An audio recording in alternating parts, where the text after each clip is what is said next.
Olá amigos, bom, hoje eu vou fazer um vídeo na qual eu vou citar uma interessante relação que existe entre taxa de natalidade ou taxa de fertilidade e a duração de uma cultura ao longo de um tempo. E essa relação ela é bem interligada e vai explicar um pouco por que é que você está vendo a Europa com toda a sua cultura agonizando e qual é o perigo quando você tem o processo do multiculturalismo. Em vez de uma pessoa que não é dessa cultura ir para uma outra cultura e aprender a ser assimilado, mas mantendo as suas raízes originais, mas aprender a assimilar a outra cultura, que é o que o multiculturalismo diz que não pode acontecer. Você tem que sempre conservar sua cultura tal qual como você a tinha na origem, você manter no novo local. Qual é o perigo disso e por que isso vai dar porcaria adiante? Preste atenção nos dados que eu vou apresentar nesse vídeo e vocês vão entender um pouco mais qual é o perigo disso. Para que vocês entendam essa relação, eu vou explicar como é que funciona. Um povo e sua cultura, ele só se mantém ao longo do tempo se a taxa de natalidade ou fertilidade mínima dentro desta povo ou cultura for de no mínimo 2,11. O que isso quer dizer mais ou menos? Que para cada casal nós temos que ter no mínimo 2 filhos, em média, tá? Porque daí o que acontece? A cultura ela não cresce, mas também não diminui. Ela estagna. Ela fica num tamanho que ela já existia antes e ela mantém a sua área de influência ali, sem modificações. Quando a taxa de natalidade média dentro dessa cultura fica em 1,9, ela está em processo de declínio e extinção. O que isso quer dizer? Porque daí quando a taxa está em 1,9, quer dizer que em média os casais estão tendo um filho. E isso vai fazer o quê? A retração da cultura. Então imagine, para você ter uma noção dessa cena, eu vou colocar um desenho aqui rápido, esquematizado de um vídeo, para vocês entenderem qual é o problema que ocorre quando você tem uma taxa de fertilidade e natalidade inferior a 2,11. Tá? Prestem atenção e vocês vão perceber qual é o problema que isso ocorre. Cada casal tem um filho. Esse um filho se casam e tem somente um filho. Então, em menos de pouco tempo, você só tem 1/4 das pessoas que originalmente você tinha. O que isso que eu acabei de explicar representa? Quer dizer que, em pouco tempo, com a retração dessa cultura, você também tem uma retração econômica. É dito que nenhuma cultura sobreviveu, ok? Se a taxa de natalidade dela ficou inferior a 1,3. Porque quando ela fica inferior a 1,3, é necessário mais de um século para que ocorra a recuperação dessa cultura. Quando se chega nesse ponto de 1,3 filhos por família, ou por mulher, você está tendo a retração total. Você acabou, a cultura ela não vai ter mais condições de continuar adiante. Isto é uma realidade certeira na Europa. Se você for ver as taxas de natalidade do ano de 2006, 2007, de alguns desses países, você já vai perceber o problema. É o que eu vou mostrar aqui para vocês agora aqui no vídeo. Se vocês perceberem aqui, está aqui a taxa de natalidade e fertilidade de algum desses países da Europa no ano de 2006 para 2007. Vejam qual é o perigo que está acontecendo dentro da Europa. E vocês vão entender qual é a questão da retração cultural. E eu vou entrar logo a seguir na questão polêmica sobre a imigração referente a essas taxas. Vários países aceitaram a imigração como uma espécie de solução para o caso. Ou seja, quando você abre a imigração, você permite a entrada de mais pessoas para corrigir isso, enquanto não há um estímulo para que haja um aumento da taxa de natalidade da população. Claro que isso tem uma questão.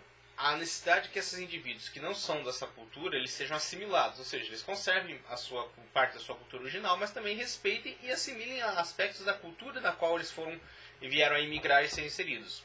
O que não acontece na Europa atualmente com essa imigração dos refugiados do mundo islâmico. Na maioria dos casos, eles querem forçar a cultura deles e subpujar a cultura que eles vieram sobre a cultura europeia, que já existe. E uma das situações que está mais grave é que eles não se assimilam a essa cultura que eles estão inseridos, ou seja, eles não se assimilam à cultura europeia, não porque os europeus não querem assimilá-los, mas é eles que não aceitam qualquer tipo de assimilação. não aceitam qualquer tipo de proximidade com a cultura existente. Não só essa falta de proximidade com a cultura existente, como ainda, eles além de forçar a subjugação, eles também têm como objetivo sempre ter o maior número de filhos possíveis. Eles tentam dominar o país através do quê?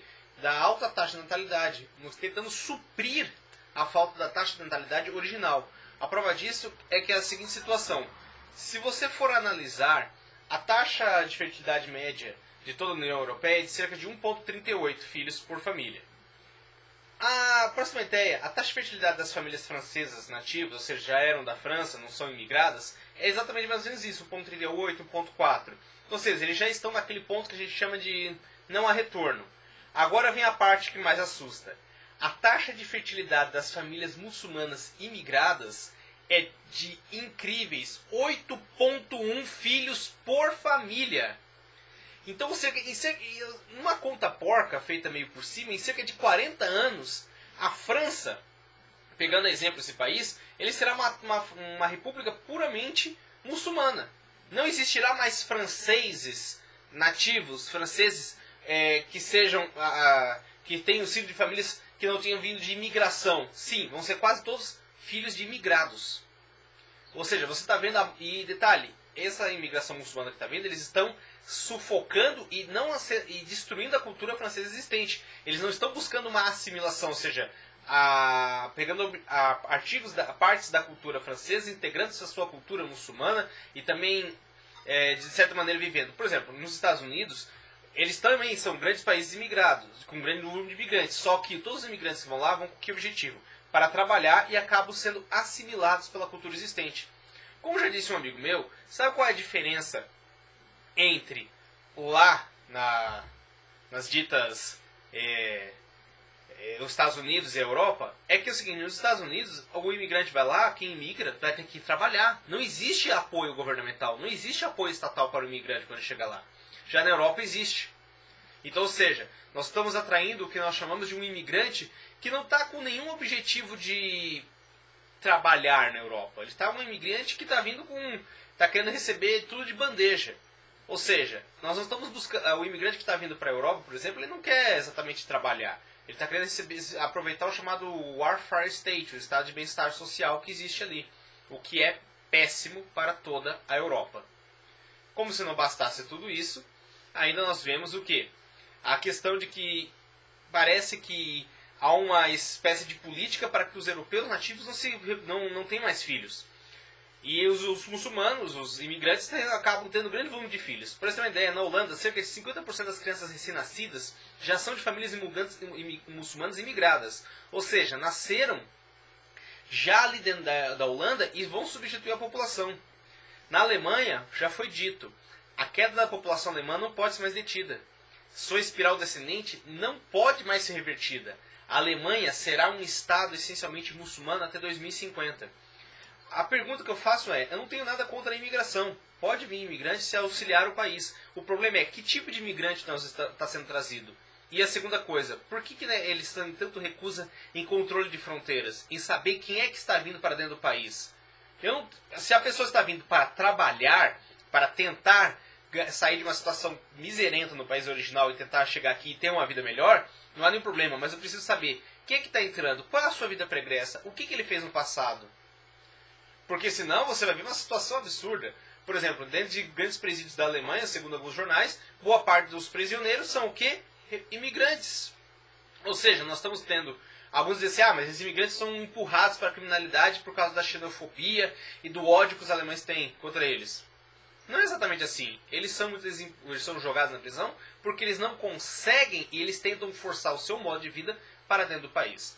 Bom, eu trouxe algumas informações aqui para vocês, espero que tenham gostado e fica até o próximo vídeo. Tchau, tchau, pessoal!